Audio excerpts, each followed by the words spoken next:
ایک بھائی نے پوچھا ہے کہ کیا حرام چیزیں ایک غیر مسلم کو کھلا سکتے ہیں اگر ہم نہ کھاتے ہوں تو؟ حرام چیزیں ایک غیر مسلم کو کھلا سکتے ہیں؟ کیا اسلام صرف مسلمانوں کا دین ہے؟ کیا قرآن صرف مسلمانوں کے لیے اترا ہے؟ کیا پیارے نبی صلی اللہ علیہ وسلم صرف مسلمانوں کے لیے آئے ہیں؟ قطعاً نہیں. اسلام سارے انسانوں کا دین ہے. قرآن سارے انسانوں کے لیے اترا ہے اور پیارے نبی صلی اللہ علیہ وسلم سارے انسانوں کے نبی ہیں.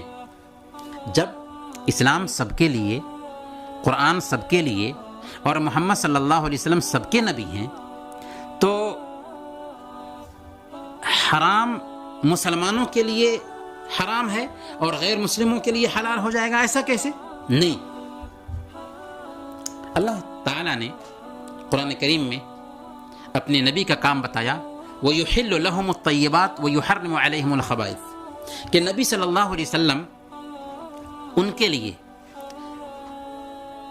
حلال ٹھہراتے ہیں پاکیزہ چیزوں کو اور حرام ٹھہراتے ہیں خبیث چیزوں کو. تو جو چیزیں اس دھرتی پر خبیث ہیں ان کو اسلام حرام ٹھہراتا ہے، اور جو چیزیں اس دھرتی پر پاکیزہ ہیں، جن کو ہم پاکیزہ سمجھتے ہیں، وہ چیز اسلام کی نظر میں حلال ہے. اور یہ حلت اور حرمت غیر مسلم کے لیے بھی ہے، یعنی جو چیز پاکیزہ ہے غیر مسلم کے لیے بھی وہ پاکیزہ ہے، وہ حلال ہے، اور جو چیز خبیث ہے، گندی چیز ہے، وہ غیر مسلم کے لیے بھی حرام ہے.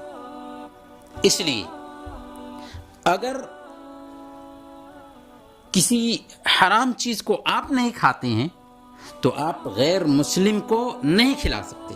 ہاں، اگر ایک غیر مسلم کسی حرام چیز کو اپنے مذہب کے حساب سے حلال سمجھتا ہے اور اس کو استعمال کر رہا ہے تو وہ اس کی مرضی ہے، لیکن ہم بحیثیت مسلمان کے حرام چیز نہیں کھاتے ہیں تو وہی حرام چیز غیر مسلم کو نہیں کھلا سکتے.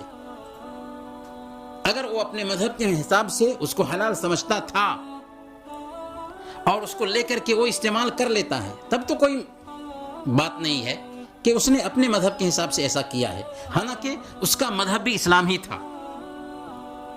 اپنے ماں باپ اور اپنے ماحول سے متاثر ہو کر کے اس نے اپنے ماں باپ کے دھرم کو اپنا لیا، لیکن وہ اسلام پر پیدا ہوا تھا. اللہ کے نبی صلی اللہ علیہ وسلم بیان فرماتے ہیں کہ کل مولود یولد علی الفطرۃ فابواہ یہودانہ او ینصرانہ او یمجسانہ، کہ ہر بچہ اسلام پر پیدا ہوتا ہے. یہ الگ بات ہے کہ اس کے ماں باپ اس کو یہودی بنا دیتے ہیں یا عیسائی بنا دیتے ہیں یا مجوسی بنا دیتے ہیں. برکیف آپ کے لیے کوئی چیز حرام ہے تو آپ کے غیر مسلم بھائی کے لیے بھی وہ چیز حرام ہوگی، کیونکہ غیر مسلم بھی شریعت کے مکلف ہیں.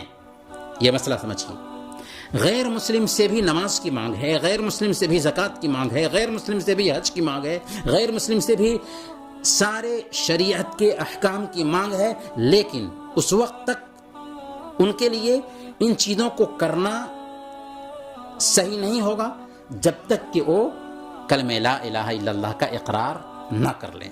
اگر کلمہ لا الہ الا اللہ کا اقرار کر لیں گے تو ان کی نماز صحیح، ان کی زکوٰۃ صحیح، ان کا حج صحیح، ان کی ساری عبادتیں صحیح. تو ان ساری چیزوں کی مانگ غیر مسلموں سے بھی ہے. اس لیے جب جنتی جنت میں چلے جائیں گے اور جہنمی جہنم میں چلے جائیں گے تو جنتی جہنمیوں کو دیکھیں گے تو ان سے چند سوال کریں گے. ان سوالوں میں سے ایک سوال ہوگا، جنتی جہنمیوں سے کہیں گے ما سلککم فی سقر، تمہیں جہنم میں کس چیز نے ڈالا؟ تو جہنمی کیا جواب دیں گے؟ ان کا پہلا جواب ہوگا لم نک من المصلین، ہم نماز نہیں پڑھتے تھے. ایک غیر مسلم بھی جو جہنم میں گیا اور جنتی ان سے پوچھیں گے کہ تم جہنم میں کیوں گئے، تو جواب کیا دیں گے؟ ہم نماز نہیں پڑھتے تھے. تو کہنے کا مطلب یہ ہے کہ شریعت کے مکلف غیر مسلم بھی ہیں، لیکن جب تک کہ وہ کلمہ لا الہ الا اللہ کا اقرار نہ کریں تب تک کہ ان سے شریعت کے احکام قبول نہیں کیے جائیں گے. امید کہ آپ کے سوال کا جواب واضح ہوگا. وصلی اللہ علی نبینا محمد وعلی آلہ وصحبہ اجمعین.